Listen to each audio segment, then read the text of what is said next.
Virtude. Habilidade de não permitir vir tudo de uma vez. Destino. Que importa a sorte, o fraco, o forte, se o destino mesmo é a morte? Otimista. Na entrada da festa, qualquer fresta é pista.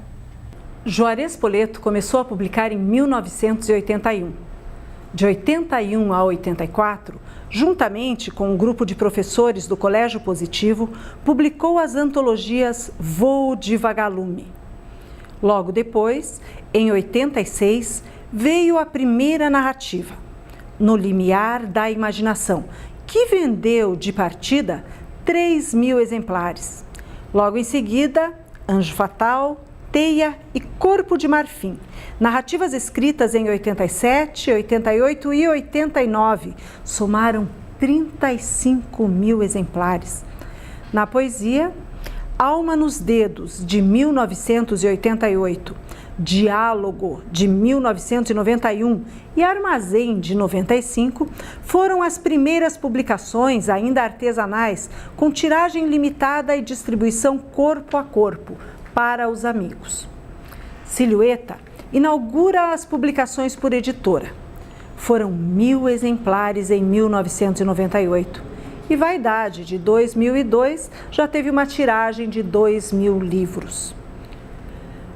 Os dois últimos lançamentos, o livro de poesia Adverso, de 2009, e o recém-saído do forno Entre a Corda e o Nó, uma narrativa, testemunham a caminhada desse escritor e professor que não nasceu em Curitiba, mas é curitibano de coração, não é mesmo, Poleto?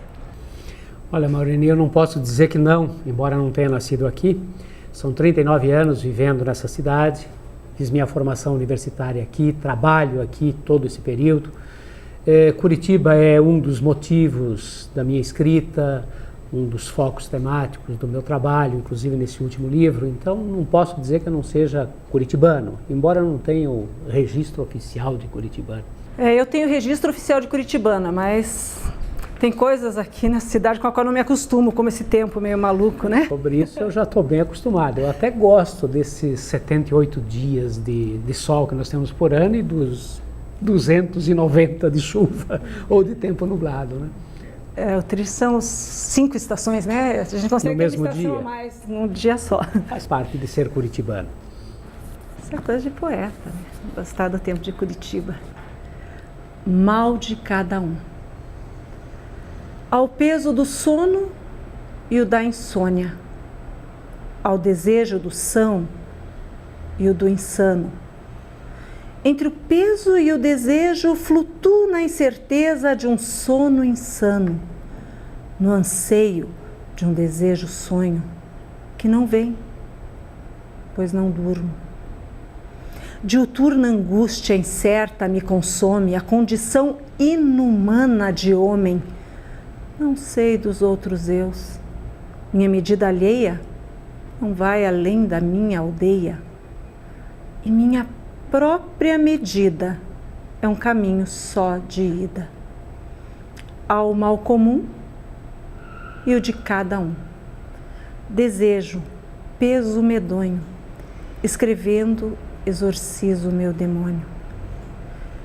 Esse é o primeiro poema do livro Adverso, do Juarez Poleto.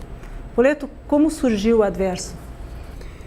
Na realidade, ele surgiu numa conversa que nós tivemos, você e eu, no departamento, quando você me sugeriu um motivo para escrever um poema, que foi exatamente o mal de cada um, que é o poema que você acabou de ler.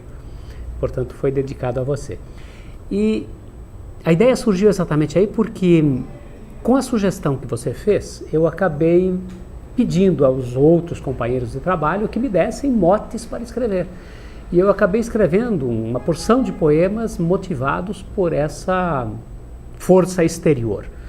Mas eu também queria produzir os meus poemas, nascidos da minha vontade, da minha intuição, da minha visão de mundo.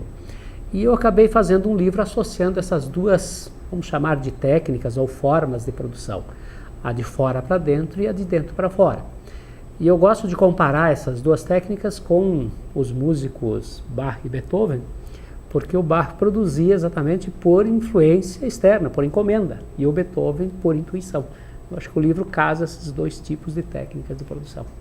A vizinhança ouviu o disparo e acudiu. A princípio temerosa, depois viram Reinaldo e correram para casa. Enquanto ajudavam Irene, pediram o que aconteceu.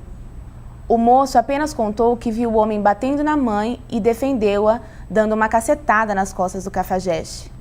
Quando Irene se recuperou, disse que Armindo tentou agarrá-la à força.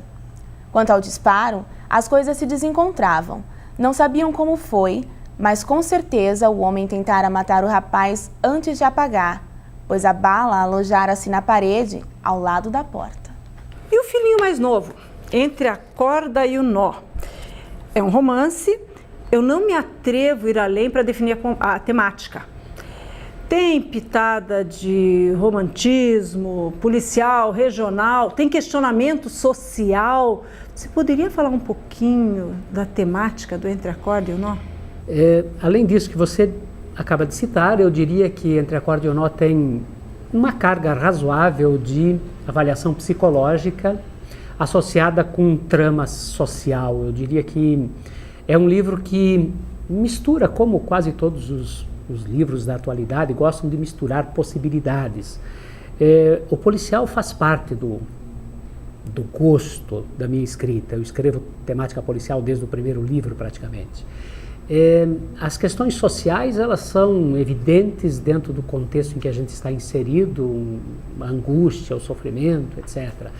E as questões psicológicas é o próprio estar no mundo, ou viver com as dores com as quais a gente compartilha o cotidiano com as outras pessoas, angustia cada um e, consequentemente, motiva a escrever. E juntei tudo isso, e tudo isso nasceu também com um detalhezinho, uma pequena influência distante, há uns 20 anos no tempo, quando eu comecei a escrever o livro. Foi uma notícia policial de uma chacina que houve no interior do estado do Paraná, e eu acabei pegando essa chacina, romancei a chacina, né, transformei ficcionalmente.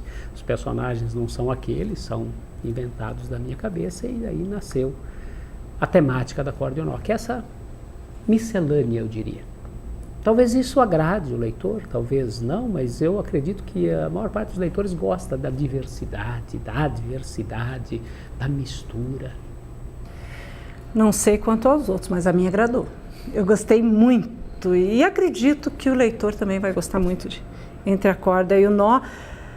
E realmente essa chacina, ela foi tão marcante que quando você vê na ficção, ela me marcou durante a leitura. Uhum. E aí eu diria, para acrescentar um detalhe, que Entre a Corda e o Nó, o título, nos coloca numa situação de mundo sem saída, ou condição humana sem saída, ou experiência vital sem saída. Parece que nós estamos num beco, a vida é um beco, e temos que conviver com esse beco, como o Manuel Bandeira, que lá no seu tempo no Rio de Janeiro via aquela imensidão do Rio de Janeiro quando saía de casa, mas no seu cotidiano ele via pela janela um beco. E me parece que a vida cotidiana é exatamente esse fechamento, essa falta de grandes opções. O cotidiano é um beco, é uma repetição contínua das mesmas coisas. Dinheiro, muito dinheiro. Primeiro, o Estado está mal de finanças. Segundo, Halley é presidente de um grupo que gera milhões em impostos e outras arrecadações. Terceiro, estão por fechar negócios de exportação para a Espanha e ninguém está em condições de negar dólares. Só tem um porém. Os importadores só farão negócio quando solucionado o crime do qual foi vítima o ex-presidente da cooperativa. Alegam que precisam de segurança e que o crime pode implicar a cooperativa, o que não seria bom para os negócios. Por tudo isso, meu caro Siqueira, arquive tudo. Invente para a imprensa alguma desculpa.